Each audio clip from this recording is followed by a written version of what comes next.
Estimados compañeros, muy buenas tardes. Sean todos bienvenidos nuevamente a un tema de capacitación que llega gracias a la Gremial de Proveedores de Insumos Agrícolas Gremiagro y también agradeciendo a la Escuela Nacional Central de Agricultura que nos permite llegar a más de 14 centros educativos bajo la metodología ENCA.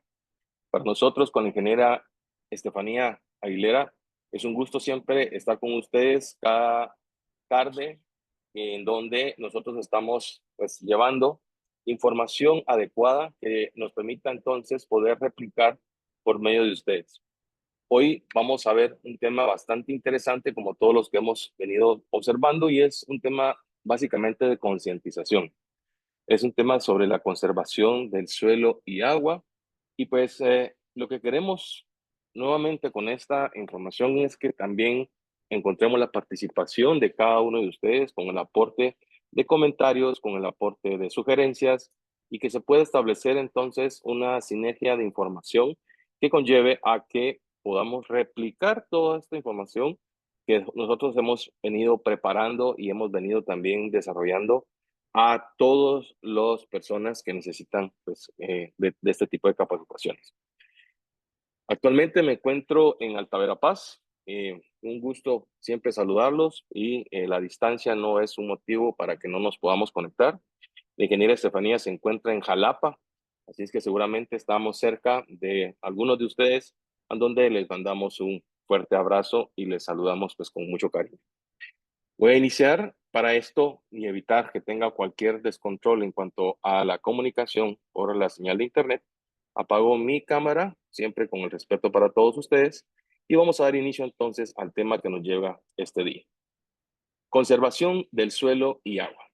Cuando hablamos de conservación del suelo y agua, tenemos que entender que este al final nos va a requerir ciertas informaciones, cierto cuidado como lo puede ser el poder proteger el suelo, porque si nosotros no protegemos el suelo, definitivamente no vamos a poder conservar este recurso natural, que recordemos que es un recurso no renovable. También cuando hablamos de conservación del suelo y agua, aparte de proteger el suelo, es el manejo que nosotros le vamos a dar. Cuando hablamos de un manejo adecuado al suelo, es un manejo que nos va a permitir entonces desarrollar actividades agrícolas con el fin de poder tener cosechas mejor productivas y que también nosotros vayamos mejorando, como dice la palabra, en tecnologías, en aplicaciones y en lo que es el aprovechamiento de la zona de cualquier cultivo que nosotros vayamos a tener. Entonces, cuando hablamos de conservación de suelo, tenemos que hablar de protección, de manejo y de mejora. Pero no tenemos que dejar a un lado también que el agua es un recurso muy importante y que amerita en este caso llevar el mismo acompañamiento para que podamos tener ese vital líquido que hoy en día está siendo cada vez más escaso. Es necesario también que dentro del recurso suelo tengamos un uso racional de ese recurso. Si se dan cuenta en esta fotografía, lo que tratamos nosotros de dar a entender es la relación al recurso racional y adecuado de cada lote o cada pequeña parcela que sea totalmente aprovechable en una zona donde seguramente se llegó a pensar que no era productivo. Sin embargo, el uso racional de este recurso también me va a dar a mí la oportunidad de que esta zona de cultivo no vaya a tener un deslave o se vaya a degradar por factores eólicos o factores hídricos que podrían presentarse a corto o mediano plazo según los sistemas climatológicos. Conocer los principios científicos del suelo es conocer dónde estamos nosotros parados. Si tenemos una buena zona de amortiguamiento, si tenemos una zona que esté libre justamente de compactación para que haya un excelente desarrollo radicular y que esta zona radicular esté lo más profunda posible antes de llegar a esta capa intermedia, que es un suelo oxisol, es un suelo con alto contenido de óxidos, que lleva luego al punto de tener una roca madre o un lecho rocoso, donde definitivamente aquí ya no podemos nosotros, si hablamos en agricultura, poder producir porque las raíces no van a poder obtener los nutrientes necesarios, ¿verdad? Entonces, es necesario en este caso, como su palabra lo dice, conocer que el recurso sea utilizado de forma racional y que también conozcamos principios científicos, principios prácticos, principios teóricos sobre el suelo y el lugar donde estamos nosotros ocupando un espacio. Hay muchos factores que nos van a influir en este caso. El degradado, ¿verdad? O la degradación del suelo y el agua. ¿Cuáles factores podrían ser? Y en este caso, un factor que puede llegar a degradar el suelo es la multiplicación de unidades productivas. Si bien es cierto, esto genera una degradación en el suelo, pero tenemos que ser en este caso bastante prácticos en poder desarrollar sistemas de cultivo alternos que nos vayan a ir permitiendo aprovechar lo más que podamos el espacio sin entrar en una posible degradación del suelo por la erosión que se puede dar en estas zonas donde no tenemos ningún tipo de cobertura. También lo que puede llegar a degradar el suelo o a cansarlo o a, en este caso, terminar con todos los nutrientes naturales del suelo es que mantengamos siempre las mismas costumbres y tradiciones sobre un cultivo. Como ejemplo, en esta fotografía lo que se trata de explicar es que tenemos a una dama que está limpiando su terreno, pero vemos que en su terreno siempre hay cultivo de maíz. Entonces, el no alternar los espacios productivos con otros cultivos que nos, en este caso, que nos den nitrógeno, como el frijol, va a llevar a que todos los minerales y nutrientes que nosotros querramos que la planta pueda absorber no van a estar disponibles porque definitivamente en este caso ya se ha estado sembrando lo mismo y no le hemos aportado al final un nutriente natural al suelo. El grado de escolaridad. Cuando hablo del grado de escolaridad, esto va, pues ojalá podamos tener todos y prestar atención en el hecho de que es muy importante que desde las escuelas primarias se vaya inculcando el tema de agricultura. No tenemos que llegar hasta el punto donde todos estamos hoy, lo que nos lleva a recibir la charla de este día. No tenemos que llegar a entender la agricultura porque a mí me nació estudiarla, porque yo quise entrar, por darles un ejemplo y porque estoy aquí en el lugar, a una escuela de formación agrícola, o porque yo quise entrar a la Escuela Nacional Central de Agricultura, o porque yo quise entrar a un instituto Adolfo de Hall, los que tienen carreras agrícolas. No tengo por qué yo esperar a que me nazca conocer de agricultura, sino que esto tendría que hacerse desde las escuelas, desde los colegios, desde cualquier centro educativo que no tenga que ver con una carrera afín a la agricultura. Considero yo que es muy importante, que es un factor que puede influir a futuro y tener muchos más, en este caso técnicos, listos para esta noble tarea o esta noble carrera que todos los que estamos hoy reunidos pues, nos tienen recibiendo la charla. Un manejo inadecuado, definitivamente, aquí ya estamos incluyendo un poquito más el tema agua, si se dan cuenta en esta fotografía. Hay cultivos que sí requieren una capacidad o una humedad bastante grande y estos los podemos al final reducir en cultivos que son, pues valga la redundancia, cultivados en inundación, ¿verdad? Pero aquí estamos viendo en esta fotografía donde ya el cultivo fue regado, sin embargo, comienza a existir cierta escorrentía de agua que ya no va a ser necesaria y se pasó de lo suficiente para que esta planta pudiera absorber lo que necesita. Entonces, ya comienza a existir una degradación del suelo por efecto hídrico. El sobrepastoreo también es una actividad que día a día, si no se logra tener un buen manejo de los lotes, de las fincas o de los espacios donde se tengan animales, en este caso cabras, caballos, en este caso vacas, ¿verdad? Donde se tengan este tipo de animales, estos generan cierta compactación en el suelo y de no manejarlos de una forma adecuada, los suelos se van perdiendo con los años, ¿verdad? Porque un suelo compactado sabemos de que es un suelo donde no se va a poder volver a aprovechar porque ya formó una costra lo suficientemente gruesa como para que éste permita que exista un desarrollo radicular. La tala inmoderada de todos los bosques sin ningún tipo de permiso, control, seguimiento, definitivamente va a crear un sistema cada vez más complicado para vivir. Y no lo hablo desde el punto de vista únicamente agrícola, lo hablo desde el punto de vista también humano, ¿verdad? Porque definitivamente cuando se talan los bosques, estamos perdiendo ese aire puro, ese oxígeno tan necesario para todos los seres vivos de este planeta.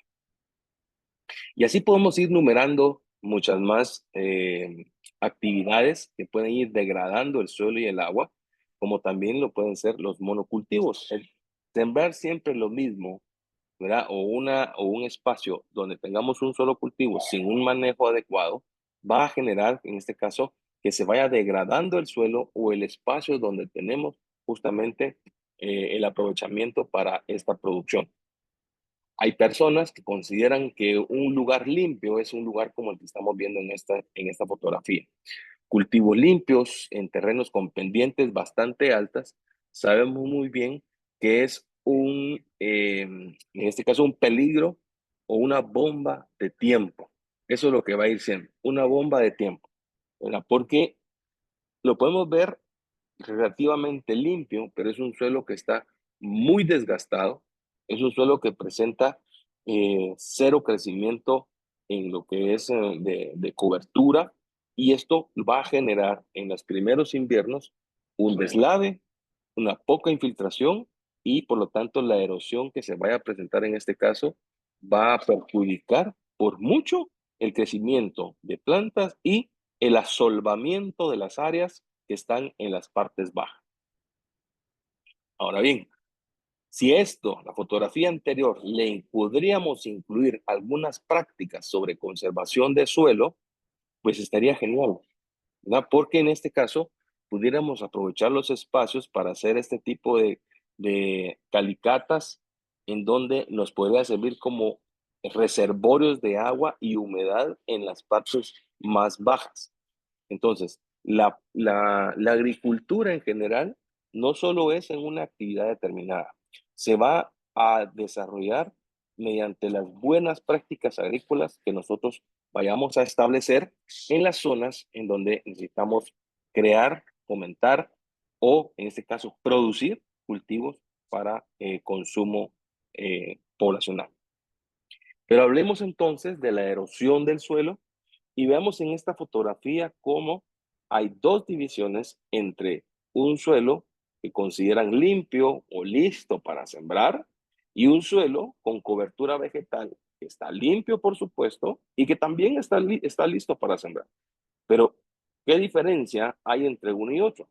Definitivamente la diferencia que más vamos a ver sobremarcada es que acá es un suelo que está completamente eh, sin cobertura, es un suelo que me va a dar a mí la curiosidad de conocer si en verdad me va a aportar los nutrientes necesarios que yo necesito para que la planta pueda desarrollar. ¿Por qué no mejor dejé en este punto el rastrojo de la cosecha anterior? ¿Por qué no incorporé a lo mejor algún tipo de cultivo alterno para evitar en este caso tener los suelos de esta manera? Es lamentable, dice acá, saber que existen poderosas fuerzas que destruyen los suelos, ¿verdad? En su proceso de erosión. Pero esto definitivamente son fenómenos que vienen siendo provocados por el agua y por el viento.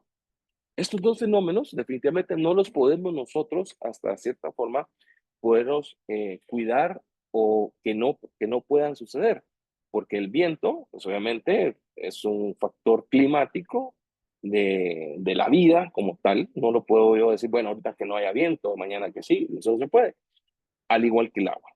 Pero sí somos los causantes en este caso que estos dos recursos hídricos y eólicos vayan a hacer un cambio en el terreno que yo estoy pues, aprovechando para, en este caso, consumir o desarrollar los cultivos para poderlos comercializar, para poderle, en este caso, hacer una reproducción de semilla, pues todos los motivos que yo pueda darle a estos lugares sí pueden verse afectados por el tema hídrico y por el tema eólico. Pero ¿cómo se presenta esa erosión hídrica? ¿Cómo es que el suelo se ve afectado por el agua? ¿Cómo es que el suelo va a parar de un lado a un punto B? Y con estas cuatro fotografías, ¿verdad? O dibujos que vamos a ver, trataré de interpretar por qué es que se presenta la degradación del suelo por un factor hídrico. Veamos. Tenemos acá en la parte de abajo, como pueden observar, todo lo que es material suelo. ¿Eh? Y podemos también observar la primera gota de lluvia iniciando el invierno. Nos damos cuenta que el suelo está listo para poder recibir, en este caso, esas gotas de lluvia, pero sí podemos observar también que tenemos un suelo completamente desnudo, sin ningún tipo de cobertura. Un suelo que pueden llegarle a llamar un suelo limpio, pero definitivamente eso no va a ser un suelo limpio. Y entonces tenemos la continuidad de la lluvia y en efecto llega esa gota de lluvia, impacta en el suelo y se comienza a absorber. ¿Ah? Comienza este suelo a absorber esa agua que tanto estaba esperando en el tiempo y que definitivamente todos los agricultores o los que nos dedicamos a la agricultura siempre esperamos. Sin embargo, esa gota cada vez más y en mayores cantidades ya no va a ser la misma gota inofensiva que comenzó acá, ¿verdad? Definitivamente no lo va a hacer, porque esa misma cantidad de gotas que llegó a impactar va a ir arrastrando, si nos damos cuenta, muchas pequeñas partículas de suelo y ese suelo no hubiera sucedido que se estuviera arrastrando si hubiéramos tenido tan solo un poco de cobertura en la parte inicial. Pero cada gota de agua que va cayendo va sirviendo como un tipo taladro, va rompiendo cada vez más ese factor o ese lugar, perdón, y cada vez que rompe va expulsando pequeñas partículas de suelo que son las que nuevamente se van por erosión, ¿verdad? Se van por lixiviación. En este caso es un problema que nosotros sí podríamos atender porque si lo tuviéramos con algún tipo de cobertura vegetal, pues definitivamente esto no llegaría a suceder. Esto es un resumen de lo que pasa con el tema de la erosión hídrica cuando no se tiene ningún tipo de cobertura que permita que el suelo no se movilice. Ahora, si esto fue la erosión hídrica, ¿verdad? ¿Qué pasa con la erosión eólica? Y recordemos que la erosión eólica es la que se produce justamente por acción del viento. Veamos, si el viento en este caso está azotando en esta dirección, podemos observar cómo esta pequeña partícula de tierra va a haber algún momento que se va a ir en suspensión en el aire, que es lo que nosotros digamos a conocer como polvo, ¿verdad? Y no son más que pequeñas partículas de suelo que no podemos observar, obviamente, porque son unas micras, pero ya en mucha cantidad nosotros sí podemos diferenciar cuando es polvo. Y esta acción del viento va a haber un momento que va a terminar de resoplar y ¿qué va a pasar? Todo esto que se fue en suspensión al aire vuelve a caer, ¿verdad? Va a llegar a caer y va a caer en un punto en donde ya no tiene mayor movilidad porque aquí se encontró con algún tipo de barrera viva, con algún tipo de barrera muerta que no permitió que siguiera avanzando. Y entonces, ¿qué es lo que vamos a obtener en este lugar? Vamos a obtener mucho sedimento o mucha formación de tierra ubicada en un punto en donde yo no lo voy a necesitar. ¿Y qué está pasando con este lugar donde inició la carrera de este pequeño trozo de tierra? Se queda limpio. No hay cobertura. Por lo tanto, aquí cuando comienza ya la acción del agua, nos va a presentar que ya no tiene ningún tipo de protección y va a impactar, como les mencionaba anteriormente, como un tipo taladro, como lo estamos viendo en esta fotografía, y nos va a desgastar cada vez más nuestro suelo. Entonces, es una forma de interpretar la erosión hídrica como también la erosión eólica en el caso del suelo, ¿no? Aquí está pues, un poquito ya del seguimiento a lo que podría ser la explicación anterior. Ahora, ¿qué podemos hacer para evitar justamente este tipo de acciones? Bueno, conservar el suelo, ¿verdad? ¿En qué caso sería? En el control de su erosión. Pudo manejarla con, primero, estableciendo curvas a nivel, como lo estamos observando en esta fotografía. Todos creo que consideramos ya conocer qué son las curvas a nivel, con qué las podemos, o cómo se llama el aparato en este caso, con el que podemos desarrollarlo. Y solamente podríamos ir haciendo algún tipo de franjas de infiltración que me permita llevar o mantener humedad en cada sección de donde yo tengo cultivos, ¿verdad? Caso contrario, si observamos este pedazo de acá, vemos una montaña que puede tener el riesgo de que mucha de la cantidad de tierra que se encuentre en la parte alta, por acá, que mucha de la cantidad de tierra que está por acá vaya a parar en este punto. Y entonces va a ir asolvando cada vez más todos estos lugares y me va a mí ir perdiendo cada vez más muy buen sector o parte de terreno donde pude haberlo aprovechado. Muy bien. Para entonces tener una conservación de agua en el control de su erosión, se hace estructuras para captación de nuevos recursos, de recurso hídrico. Y es lo que todos conocemos como la cosecha de agua o algunas aguadas en este caso, que las aguadas son todas las técnicas que se hacen en campo para conservar la humedad del sector. Y la cosecha de agua no es más que poder obtener el agua de lluvia, localizarla en un punto estratégico y seguro para luego entonces aprovecharla para consumo humano o también para consumo agrícola. También dentro de la conservación del suelo y también la conservación del agua está la disminución de la degradación de la erosión del suelo, pero, y esto lo vamos a lograr incorporando la materia orgánica o todo lo que en un momento la gente le llama como basura, incorporándola en las zonas donde nosotros podemos llegar a perder suelo por la erosión hídrica o eólica que se pueda presentar. Así podemos también nosotros resguardar cierta humedad en el sector y que nuestras plantas se vean completamente favorecidas por esa humedad que les estamos manteniendo. Existen prácticas de conservación muy interesantes, como lo son las barreras vivas.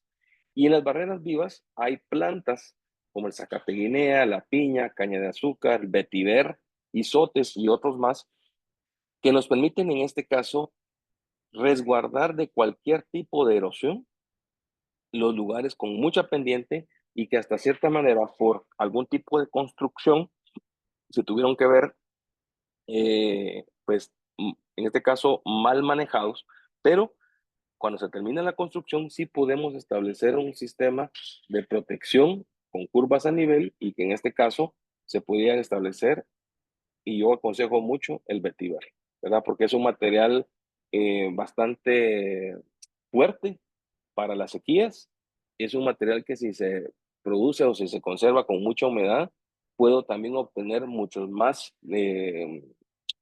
como que puedo reproducir, en este caso, el vetiver, cortándolo y poderlo sembrar en más lugares para ir sobrepoblando el lugar, ¿no?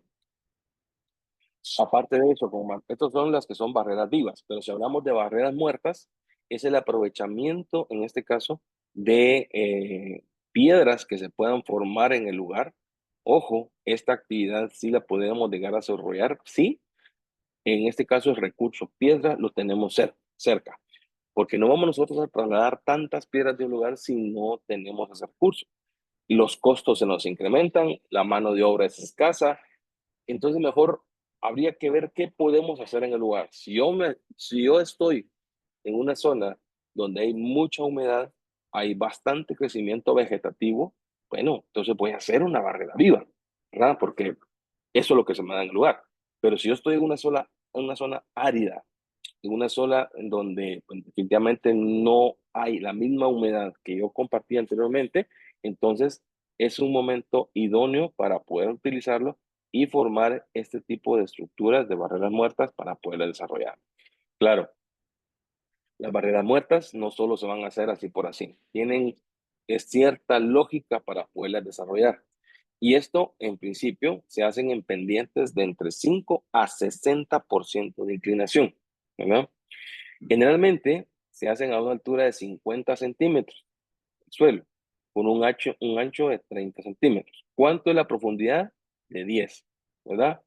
Entonces, por cada 50 centímetros de altura tenemos que nosotros darle 10 centímetros de profundidad con la intención que pueda amarrar muy bien la piedra para evitar que esa erosión me vaya a tumbar la construcción que hice sobre estas barreras, ¿no?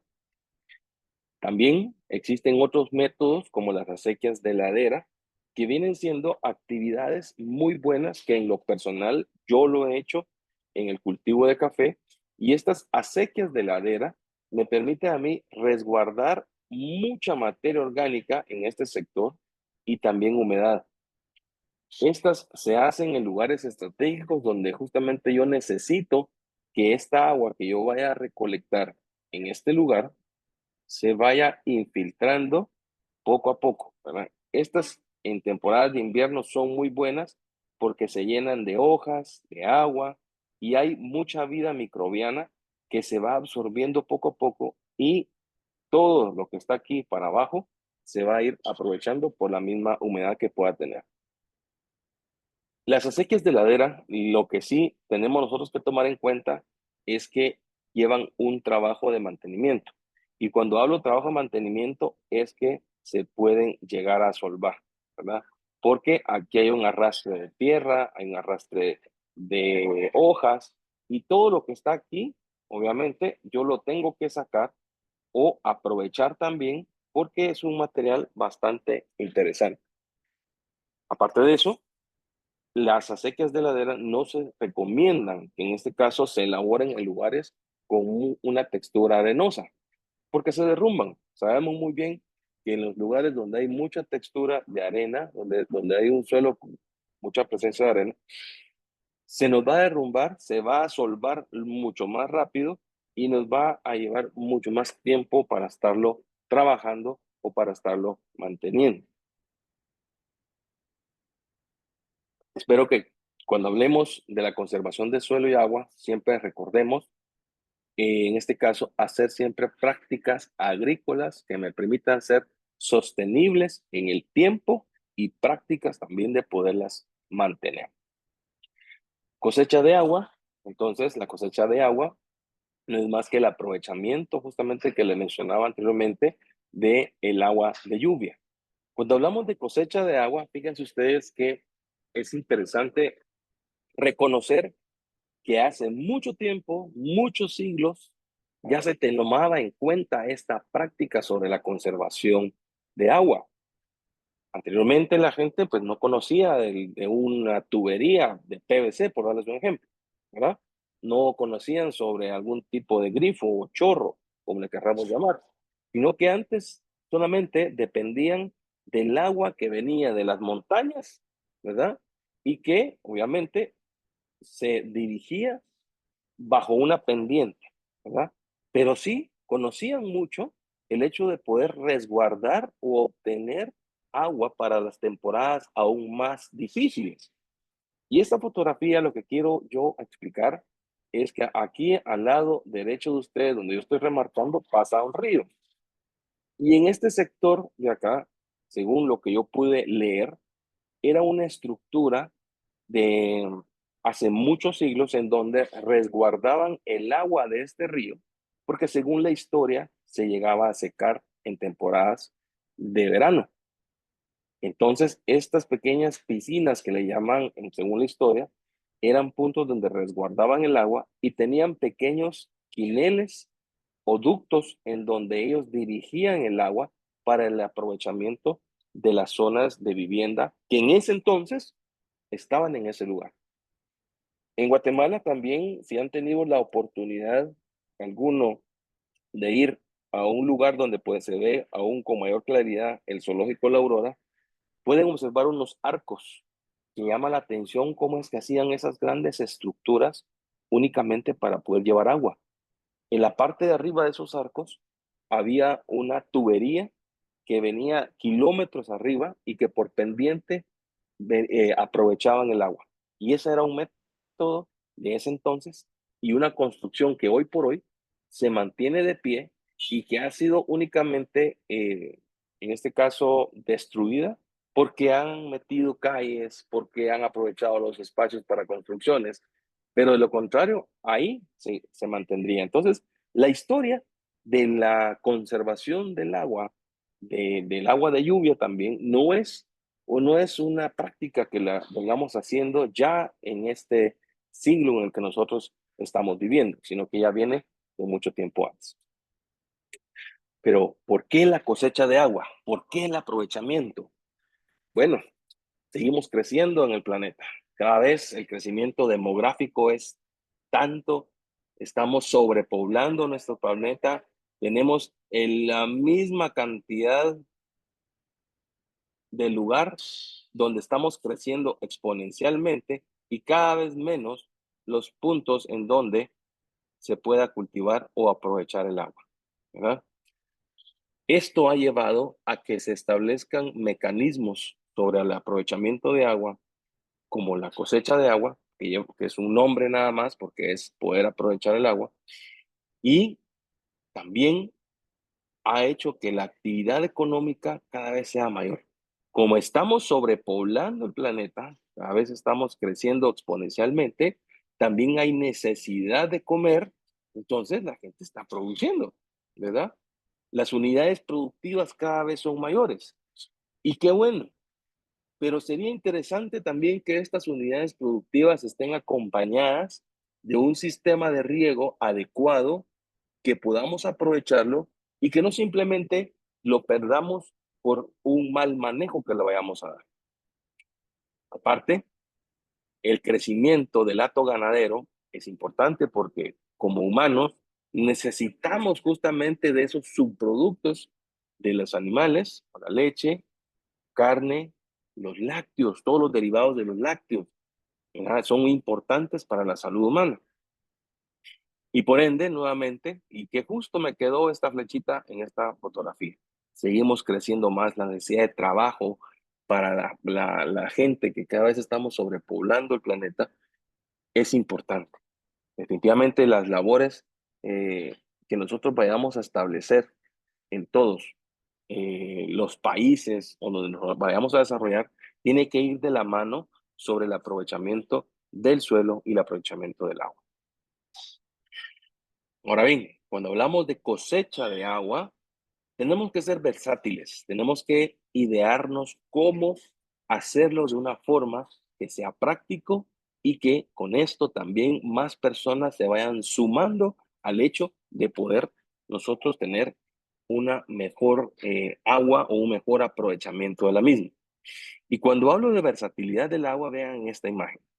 Este es un sistema de aprovechamiento del agua de lluvia, ¿verdad? Estamos viendo el tanque receptor, la tubería y los canales en donde se va a depositar el agua que la lluvia me está proporcionando. Pero también esto lleva un trabajo de mantenimiento. Sabemos que las primeras lluvias, cuando tenemos un sistema de aprovechamiento de agua, no son muy buenas, ¿verdad? Porque reconozcamos que las primeras lluvias tienen cierta acidez que se ha concentrado en, en el aire, ¿verdad? Por producciones, en este caso, de las maquilas, por incendios y todo esto que está en la atmósfera, en las primeras lluvias son los que le llaman las lluvias ácidas. Aparte de eso, todo el verano, ¿verdad? O mucha parte del tiempo, estos techos pues no se mantienen, por lo tanto guardan basura, guardan hojas, están sucios. Las primeras lluvias se tienen que dejar ir para que nuestro techo se pueda limpiar, para que todo este canal se pueda también mantener limpio. Y ya cuando consideramos en una tercera o cuarta lluvia que nuestros techos ya están limpios, abrimos una llave de paso para entonces incorporar toda esta recepción de lluvia en el tanque o el reservorio que pueda tener. Y cuando hablo de versatilidad es porque de plano aquí yo lo voy a utilizar para consumo humano. ¿Qué pasa con el consumo animal? Tenemos que entonces llevarlos hasta cerca de la casa para poder aprovechar esa agua para que los animales puedan beber, para que puedan refrescarse. No, podemos también tener áreas en las fincas que las tengamos completamente dispuestas para el aprovechamiento de agua. Y no es más que ubicar un punto estratégico en donde se una, en este caso, dos pequeñas montañas y que todo lo que vaya a venir de la parte alta de la montaña se pueda recibir y depositar en un lugar adecuado. Obviamente, cuando hago esto en campo, sí tengo que tener cierta seguridad para evitar que algún animal o persona pueda llegar y entrar en él accidentalmente. Recuerden que son áreas desoladas, completamente lejos, y no va a tener ningún tipo de ayuda al momento de tener algún percance. Hay maneras de cómo poder, en este caso, hacer la situación aún más fácil y es aprovechando algunas láminas o colocando algunos techos para tener una mayor captación de agua limpia, porque estas láminas están recibiendo el agua justamente de lluvia y no recibiendo el agua que pueda llegar por la parte baja de los suelos, ¿verdad? También es otra alternativa, como les digo, la versatilidad o la forma como cada uno vaya a idear la actividad de cosecha de agua es bienvenida. Bueno, con lo anteriormente visto, yo creo que ya estamos culminando. Trato de enseñar un manejo integrado del territorio, ¿verdad? En cuanto a la cosecha de agua. Y se dan cuenta, tenemos aquí toda una interacción de actividades que vienen desde la parte alta de las montañas, ¿sí? Hablamos justamente de la necesidad de tener una cobertura o colocar curvas a nivel en áreas donde queremos evitar la erosión del suelo, barreras de contención. Aquí podemos capturar el agua en un depósito, una cosecha de agua que nos va a permitir después regar los cultivos, ¿verdad? En las partes con mucha vegetación, como en las partes boscosas, ya podemos tener un reservorio de agua aún más grande que me pueda dar a mí la oportunidad de llevar el agua a zonas aún menos, con menos capacidad de retención, pero si se dan cuenta, puedo ya ir formando un sistema de riego en donde interactúan los cultivos, donde interactúan los animales y donde interactúa, perdón, la población, ¿ya? Este es un manejo integrado de lo que va a ser el aprovechamiento del suelo y del agua, en donde justamente yo lo que voy a buscar después es una comercialización de todos los productos que voy a obtener del proceso que inició en este punto, ¿sí? Eso es lo que quiero yo terminar en esta tarde, ¿verdad?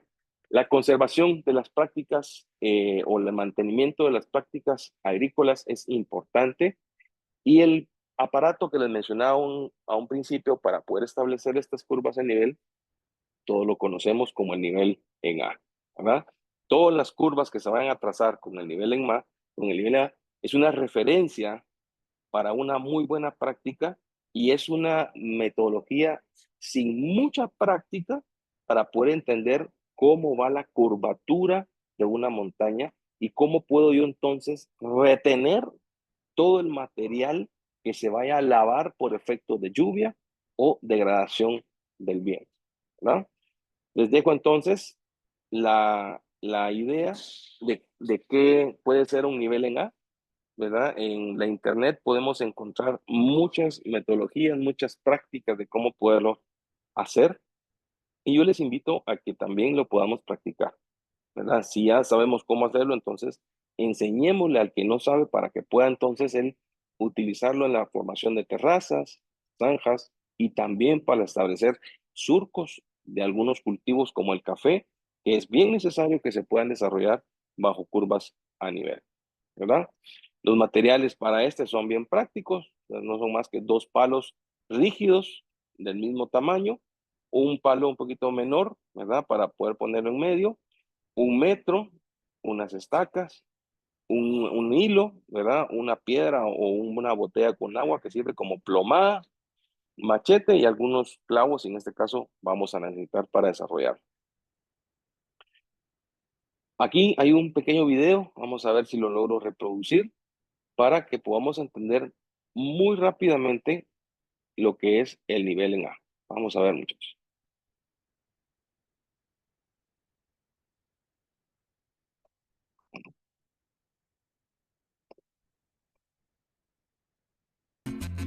Vamos a ver, yo creo que no había compartido el sonido. Ahora Vamos de vamos a nuevo. armar el aparato A. Vamos a unir las dos maderas de 2 metros.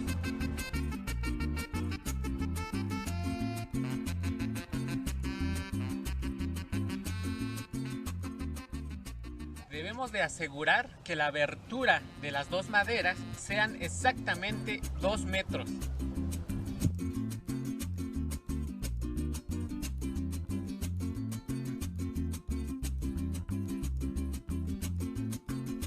Ahora vamos a asegurar la madera de 1,5 metros justamente a la mitad de esta madera.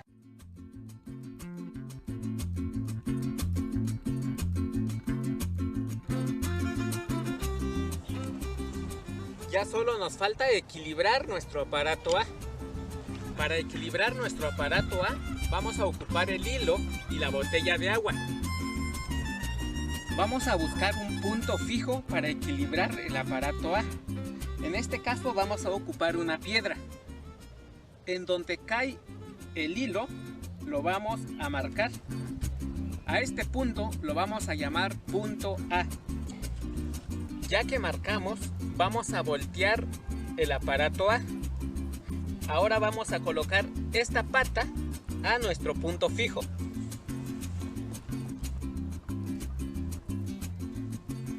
Nuevamente vamos a marcar donde cae el hilo. A este punto le vamos a llamar punto B. Ahora vamos a medir del punto A al punto B. En este caso tiene 10 centímetros. Vamos a marcar exactamente a la mitad, que son los 5 centímetros. A este punto le vamos a llamar el punto central. Es el punto a nivel. Nuestro nivel de gota lo vamos a colocar en el punto central. Y si vamos a ocupar para las curvas a nivel nuestra botella de agua, el hilo debe de tocar en este punto. Aquí ya lo tenemos. Está a nivel y nuestro hilo está tocando a la línea. Bueno, es un video bastante corto que, pues si se dan cuenta, es un video extraído desde la página de YouTube.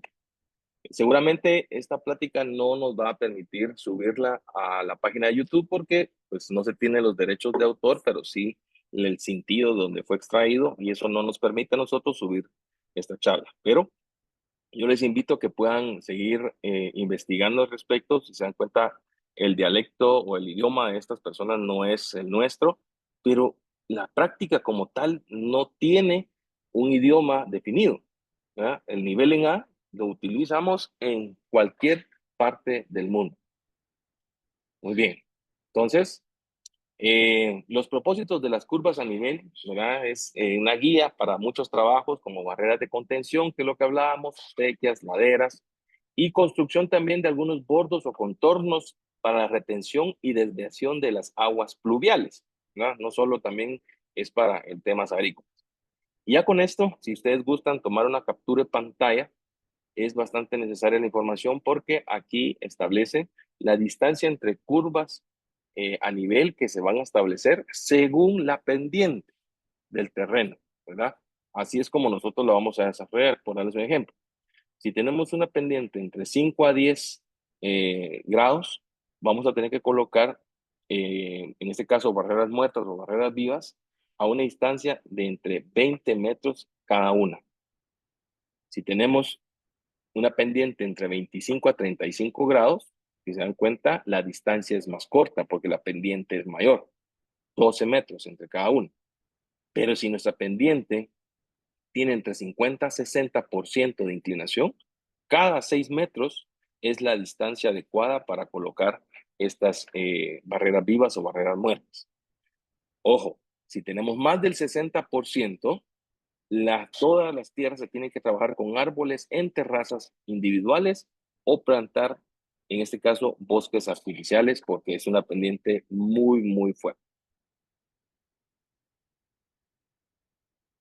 Bueno, esta es una imagen que nos llama a la reflexión, eh, donde vemos cómo hay cobertura vegetal en la parte de arriba, hay un sistema de retención, en este caso de tierra, de lluvia, están todas las casas ahí conformadas.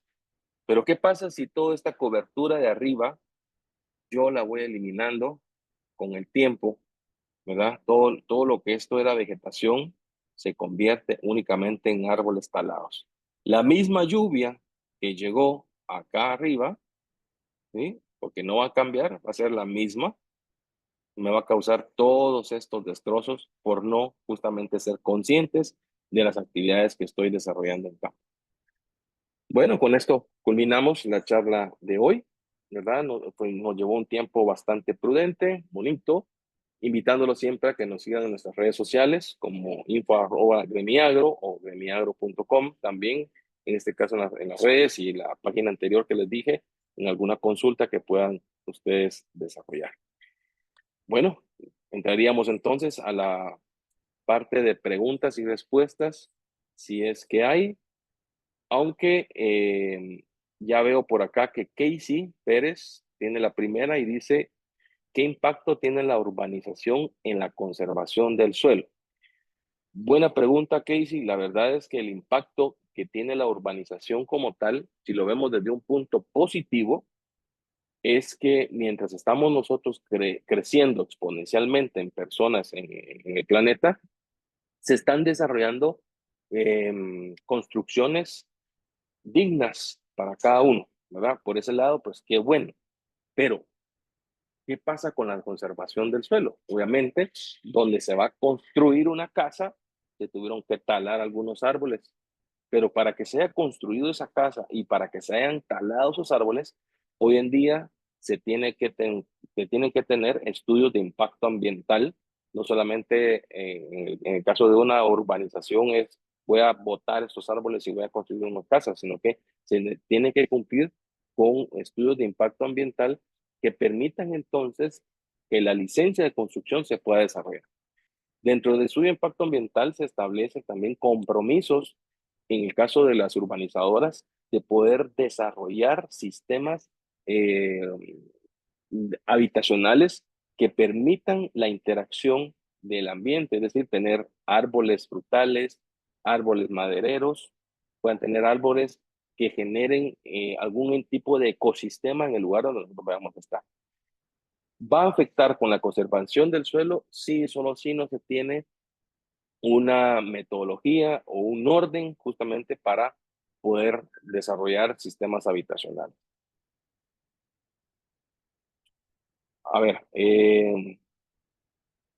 Carlos Argueta dice que igual se puede con un nivel de burbuja o el que usan en construcción. Pues sí, definitivamente hoy en día este tipo de, como les digo, prácticas han venido pues generando mucha expectativa en las personas, pero el que más se utiliza, porque ya viene de hace mucho tiempo, es el nivel en A.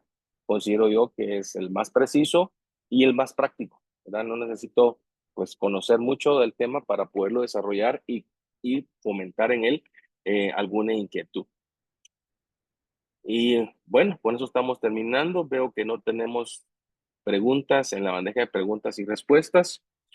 Agradezco a la ingeniera Estefanía la oportunidad de acompañarme en esta capacitación y a todos ustedes también les deseo lo mejor en esta pues próximo inicio ya de semana, todavía martes, puedo decir que estamos iniciando la semana Recordándoles que el día jueves tendremos el próximo tema y estaremos hablando sobre, ya entraríamos al módulo 2, ¿verdad?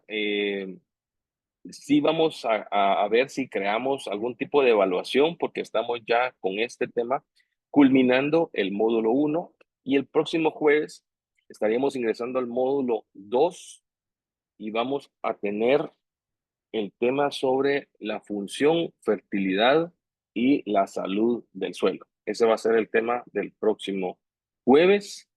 Muchas gracias a todos por haber ingresado. Vamos a ver, Cristian Yat, ¿cuándo habrá corto? Bueno, vamos a ver cómo nos organizamos con la ingeniera Estefanía, Cristian, porque nos encontramos fuera. Toda la semana estaremos fuera. Veremos si no es en esta semana cuando les trasladamos por el chat, ¿verdad? Que tenemos en WhatsApp. Valdrá puntos, por supuesto que valdrá puntos. Esto es una forma de nosotros también medir la capacidad de entendimiento de las charlas que hemos venido nosotros dando. Y obviamente, sí, vamos a tomarlo muy en cuenta. De parte de ENCA nos han pedido que sí tomemos en cuenta o valoremos los puntos que se puedan obtener de las pruebas que nosotros vayamos a dar. No es que vaya a hacer puntos para cada uno de los centros educativos de ustedes, no. Los puntos que vayan a obtener es para que puedan entonces culminar este diplomado, ¿verdad? Efa Cobán, bueno, aquí estoy cerquita, Cristian, ¿verdad? Saludos. Entonces, como le mencionaba, no es que vayan a darles puntos para los centros educativos de ustedes, sino que va a ser puntos para poder culminar este diplomado que hemos venido nosotros desarrollando y compartiendo con ustedes. Así es que con esto creo que cerramos, no tenemos más preguntas. Vamos a ver, Carlos, todo bien. Va, perfecto. Entonces a todos, muchas gracias por el ingreso, más de 400 alumnos en la plataforma, excelente, es un excelente grupo. Así es que pues tengan todos una muy buena tarde y nos vemos hasta el día jueves. Cuídense mucho. Hasta pronto. Feliz tarde.